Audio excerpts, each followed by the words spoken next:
Good afternoon. Welcome to this March 5th meeting of the Early Childhood Subcommittee. Today on our agenda, we have 5 bills. Let me read those off very briefly. We're going to start with HB 150, then HB 1122, to be followed by HB 672, HB 477, and HB 694. So colleagues, we're going to start with HB 150 today. This bill is a departmental bill that was requested by MSDE that strikes some statutory language regarding the ratio of providers, childcare providers for school-age kids who have to be trained in CPR. The department is seeking to have this part of statute repealed so that they can promulgate some updated regulations on this front.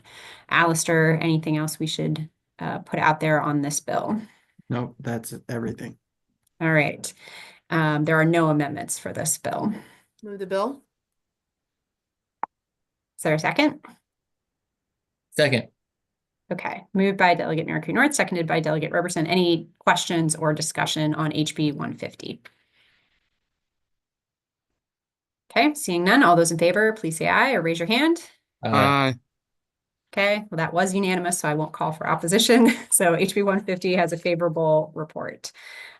Taking up our other bill that has no amendments, HB 1122. This is the bill from Delegate Feldmark that simply adds a member of the Maryland Association of Public Library Administrators to the Office of Child Care Advisory Council within MSDE. And no amendments on this bill. Move the bill. Second. Okay, moved and seconded. Any discussion or questions on this bill? Okay, seeing none, all those in favor, please say aye or raise your hand. Aye. Okay, that is unanimous. All right, those were our two very easy bills. Moving along to HB 672. This is a bill that actually Ways and Means is secondary on, and HGO has reported it out with some amendments. This legislation has to do has 2 parts. One, it adds a school nurse to the Maryland Council on Advancement of School-Based Health Centers. And then the bill also requires that there be an annual assessment, basically, of the school health and wellness personnel across our public school systems, because it's been a number of years since those assessments have been done. And it would direct the Department of Health to be basically tracking that workforce and its needs annually. Alistair, what did I miss? That's everything, I think. Okay.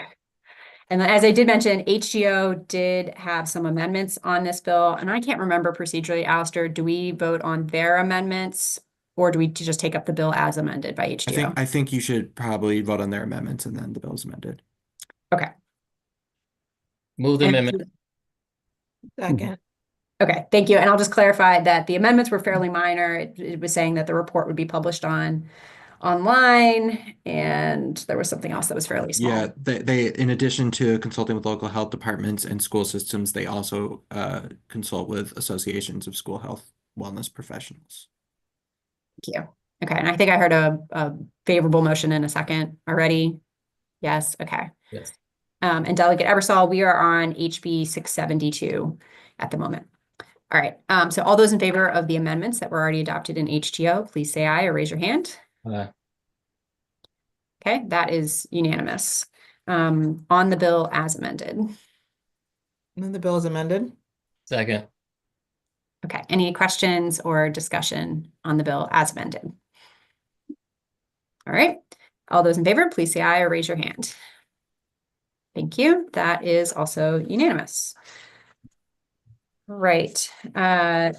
Moving along to HB 477. This is the bill from Chair Barnes. As it came in, would have mandated some different ratios of childcare providers to the number of children that they could care for. The amendments that we're proposing today strike all of the bill and instead direct that a study be done by the Office of Child Care Advisory Council, which is an existing entity within MSDE that actually, whose purpose is to look at regulations specific to licensed child care facilities. Alistair, do you want to talk through that amendment a little bit more? Sure. So the amendment requires that in doing an assessment of all the regulations, the council will look to make sure that that each regulation is justified in providing a safer environment for children, quality education, and also look at the impact and whether or not there's a significant impact on the opening or operating of a childcare facility. Additionally, the council is tasked with looking at what other states and regions do in the childcare regulation space and seeing how those regulations compare with the ones in Maryland. And Alistair, I think this was the bill that just shortly here before our meeting, we were talking about the report out date on and potentially changing that date. The amendment that was circulated to the subcommittee was that report out would happen by January 1, 2026. And I think we were saying September 1, 2026. Is that right? Yes, that's correct. So there's currently no one permanently heading the early childhood associate superintendent. And so this would give some time for that and give some extra time for this council to meet and discuss this important analysis. Yeah, so let's just see, are there questions about the amendment with that oral correction that we just made about the reporting date? Yes, Delegate Roberson. Yeah, thank you, Madam Chair. I appreciate the conversation. Just as the bill was written, I really was in favor of it as it was written, just because of what it does. And I understand that we have concerns from MSD, as it was written.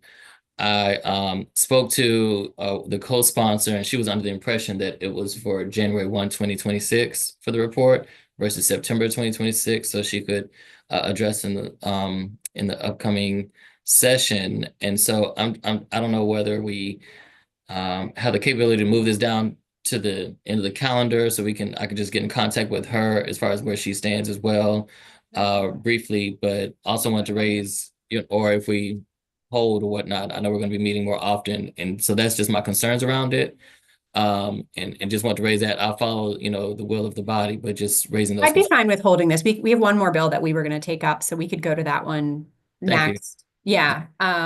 Let's just see. Well, we'll just table this one till after we've addressed our other bill, and we'll come back, and we haven't taken any motions on this bill yet. So, okay. So we will turn then to HB 694, which is a bill from Delegate Kaufman. The bill as it came in required that each county board publicly report out each year on the number of main entrances in public schools that are not accessible to individuals with disabilities. And it also addressed the emergency plans that each school system are already required under law to have to basically have some more accountability for how those plans address individuals with disabilities. Alistair and I have a set of amendments that we have shared with the subcommittee today and that I have talked to the bill sponsor about as well. Alistair, do you want to talk through kind of what the amendments are currently doing? Yes, absolutely. So the statute creating the Maryland Center for School Safety has a process in place for each public school system to evaluate the threats and the physical safety of each school within the school system, and also to regularly update the emergency plans of the schools based on feedback each year. So the amendment is integrating within that already established framework a process for addressing the issues of accessibility for individuals with disabilities during emergency events. So the first thing it does is add to the identification of physical safety concerns, a specific identification of physical safety concerns with issues associated with the accessibility of individuals with disabilities. And additionally, in the annual report that each school system must do to the Center for School Safety on incidents in the previous school year, they must report on instances in which a school system facility became inaccessible for a student with a disability in a manner that could have impeded an evacuation or an emergency response.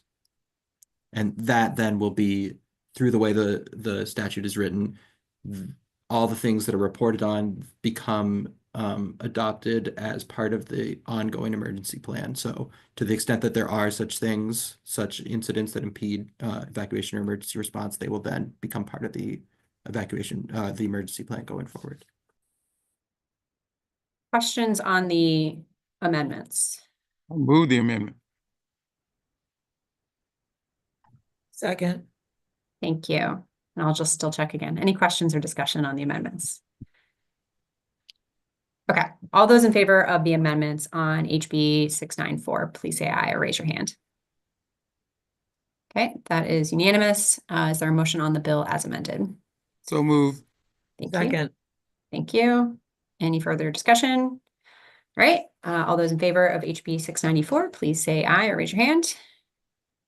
Okay, that is also unanimous. Turning our attention back to HB 477. I know it hasn't been very long. Any word back, Delegate Roberson? Yes, ma'am. However you want me to engage, I'm ready, Madam Chair. Yeah, go right ahead.